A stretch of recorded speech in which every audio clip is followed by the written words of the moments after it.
بسم الله الرحمن الرحیم. نن زمونږ د الفقه الميسر 42 نمبر درس دی.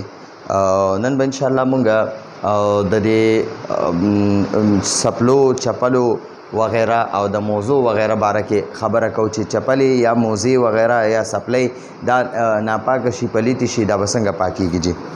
نو یسویر معنا دا اردو کې وای ہوتا ہے، مونږ په پښتو کې وایو کیږي.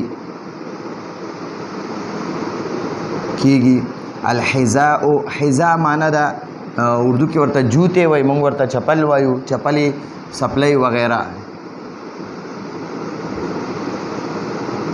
چپلې وغیرہ او و معنا دا او الخف موزی ته وای، موزه دا د سرمنې موزی نه یخنۍ کې چې خلک پخپو کوي هغه ته الخف موزی وای. موزی طاهرین دوانا پاکي، دوانا پاکي. بل با جارا معنا د سرا، غسل وینزل، وینزل ته وای، وینزل. خجی اوس وای یسیر الحذاء والخف طاهرین، چپلې او موزي پاکیږي، دواړه پاکیږي بالغسل وینځلو سره، دواړه پاکیږي. طاهرین معنا به مونږ وایو دواړه پاکیږي. ها، طاهرون یو پاک او طاهران دو پاک. نو ګورئ دا حذاء او خف دا مونږ سره دو دي، نو د دې دپاره بیا دلته طاهرین راغلی دی. ٹھیک شو جی. یسویر الحذاء والخف، موزه او چپلې طاهرین پاکی کیږي بالغسل وینځلو سره. که موزه وي او هغې باندې نجاست ولګېدو، ناپاکي ولګېده، نو هغه به دغه وینځلو سره صفا کېږي، به وینځي نو صفا کېږي به. او که په سپلۍ وغیره باندې دي که هغه پې نجاست ولګېدو، که هغه نجاست په نظر راځي او که په نظر نه راځي، یعنی که لیدلو والا وي، یعنی سوټه پې ولګېده یا دغه شانتې غټ او دسماتی پې ولګېدو یا وینه پې ولګېده، نو هغه په نظر راځي ښکاري. نو که اوچ وي او که لوند وي، نو هغه به وینځلو سره هم صفا کېږي. او بل که چېرته مثلا داسې ناپاکي پې ولګېده چې په هغه په نظر نه راځي، یعنې تشې متیازې وغیره، او هغه په چپلو دې ولګېدې یا دې په موضوع باندې متیازې ساس کې ولګېدې یا متیازې ولګېدې، نو بیا به ورسره څه کې، نو هغه خو به خامخا وینځي چې په نظر کم نه راځي که نه، یعنې متیاز وغیره، نو هغه به ضرور وینځي. او چې دا کم په نظر باندې راځي جسم والا ګندګي هغه په سپلو یا په موضوع ولګېده، نو هغه وینځلو سره هم صفا کېږي. او وکذا و معنا ده او، کذا معنا ده دغه شان، دغه شان اردو کې وایي اسی طرح. یسیر معنا ده کېږي، حذاء چپلې سپلۍ وغیرہ، طاهرن پاکي، پاکیږي. سپلۍ دي یا موزې دي هغه ببل څه سره پاکیږي. بالدلک با جاره معنا ده سرا، او دلک معنا ده مگل، مگل اردو کې ورته رګړ نه وایي، مگل، مگل. علا معنا ده باندې، او ارض معنا ده داسې ځمکه، اردن معنا ده داسې ځمکه. طاهرن چې پاکه وي، پاکه چې پاکه وي. ٹھیک شو جی. ښه جی. اوس خو درته وایي ګوره یو خو د موزې او سپلۍ چپلې وغیره دا خو په وینځلو سره پاکیږي. دویمه خبره د وینځلو نه علاوه وایي وکذا یسیر الحذاء طاهرا، دا چپلې موزې وغیره پاکیږي بالدلک علی ارض طاهر، په پاکه ځمکه باندې د ومږلې نو هم پاکیږي. خو شرط پکې شته. اذا معنا ده کله چې کانت وی النجاست ناپاکی، لها لام جاره معنا ده د پاره او ها معنا ده د نجاست، د دې نجاست نو د دې مونږ وایو د دې او جرمون معنا ده جسم والا چې ښکاري.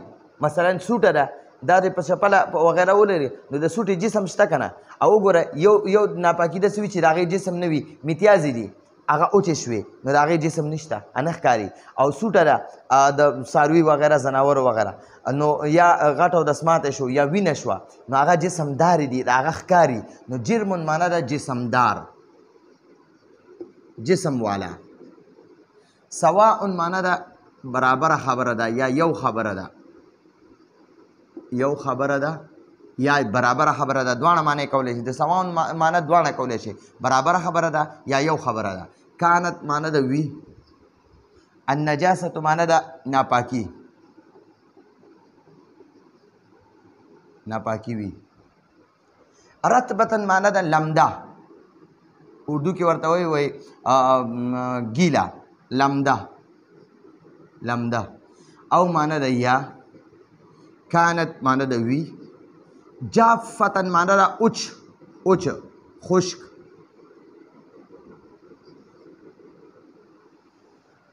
دلته پورې یو خبره وشوله جي، یو مسله دلته پورې بیان شوه. بیا د یطهر الصیف نه بله مسله بیانېږي. نو اوس دلته کې مصنف رحمه الله فرمایي ویسویر الحذاء والخف طاهرین بالغسل. چپلې او موزې دواړه پاکیږي بالغسل وینځلو سره، وینځلو سره هم پاکیږي. یو خبره شوه. دویمه خبره کوي وکذا او دغه شان یسویر الحذاء طاهرا، چپلې پاکیږي بالدلک علی ارض طاهر، په پاکه ځمکه باندې مګلو سره.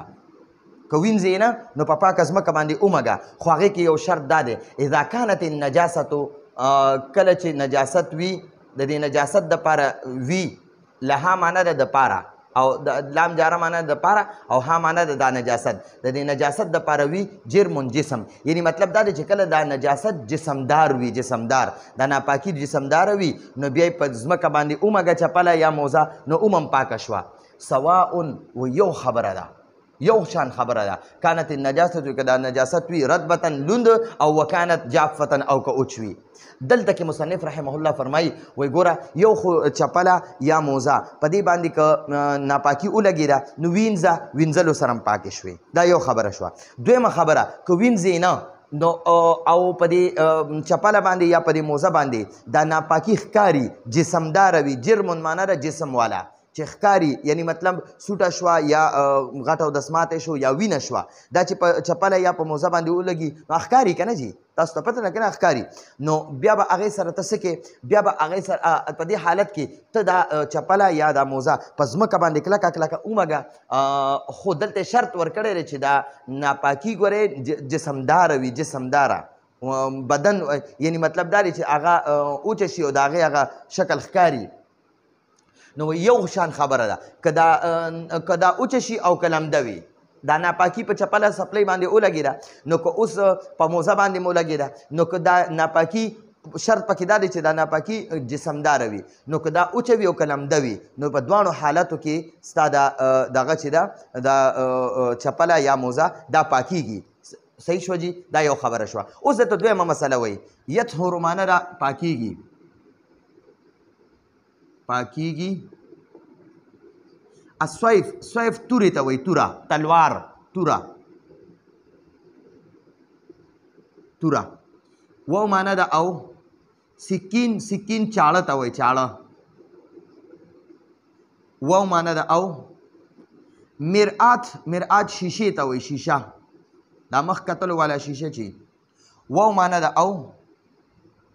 الاوانی چې دی که نه دا د آنیتون جمع ده. آنیتون لوښي ته وایي، آنیه جمع د دې آنیه لوښي ته وایي، برتن، لوښی، یکې ګیلاس شو، جام شو، کاسه شوه وغیره. نو هغې ته د آنیتون جمع اوانی ده.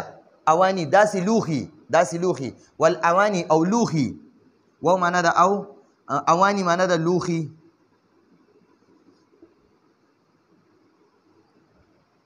المدهونه وی غوړ چې تیل پې لګېدلي یا غوړو سره، تیلو سره یا غوړو سره چې کوم لوښی غوړ شوي هغې ته مدهونه وایي.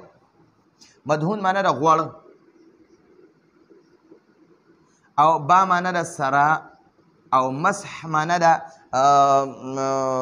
مسح کول یعنی صافي وغیره سره پاکول، صافي سره یا کپڑے سره پاکول.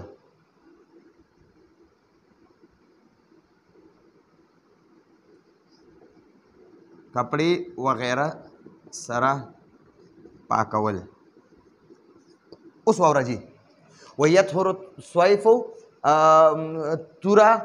تورم پاکیږي، والسکینو او چاړم پاکیږي، والمرآت او شیشم پاکیږي، والاواني المدهونه او غوړ لوښي پاکیږي، بالمسح په مسح کولو سره. مسح نه مراد دلته کې یعنی کپړه راواخله، څه کپړه راواخله او لوښی دی په هغې باندې ناپاکي لګېدلې ده، ناپاکي لګېدلې ده، نو ته به بیا څه کې لکه په توره باندې ناپاکي لګېدلې ده، یا په چاړه ناپاکي لګېدلې، یا په شیشه باندې ناپاکي لګېدلې ده، یا په غوړو لوښو باندې ناپاکي لګېدلې ده، نو ته به ورسره اوس څه کې بالمسح کپړه به راواخلې او دا لوښي به پرې کلک کلک ومږې، بس تا دا لوښي پاک شو.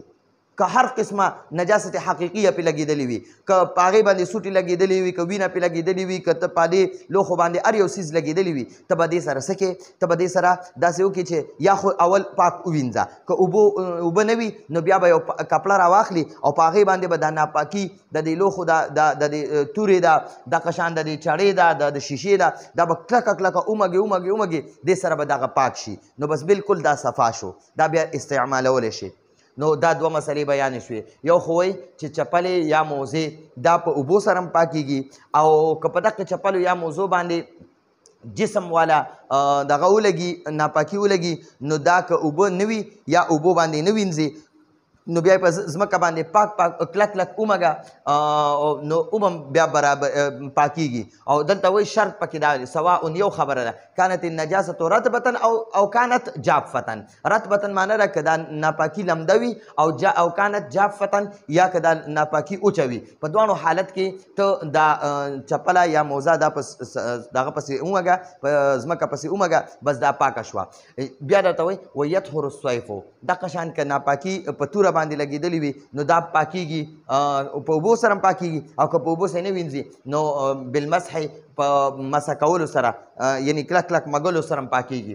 والسکینو او چاړم په مږلو سره پاکیږي، والمرآت او شیشم په مږلو سره پاکیږي، والاواني المدهونه او غوړ لوښي هم که ناپاکه شوي ګندګي پرې لګېدلې وي نو هغه هم پرې پاکیږي. بالمسح په مسح سره. مسح نه مراد کپړه وغیره سره هغه څیز کلک کلک مږلو ته، دلته کې د مسح نه مراد دغه خبره ده چې په کپړه وغیره سره هغه لوښي کلک کلک ومږي. نو دا زموږ د نن ورځې درس و. راتلونکي درس پر اجازت غواړو. هذا هو المرام والله اعلم بحقیقت الکلام.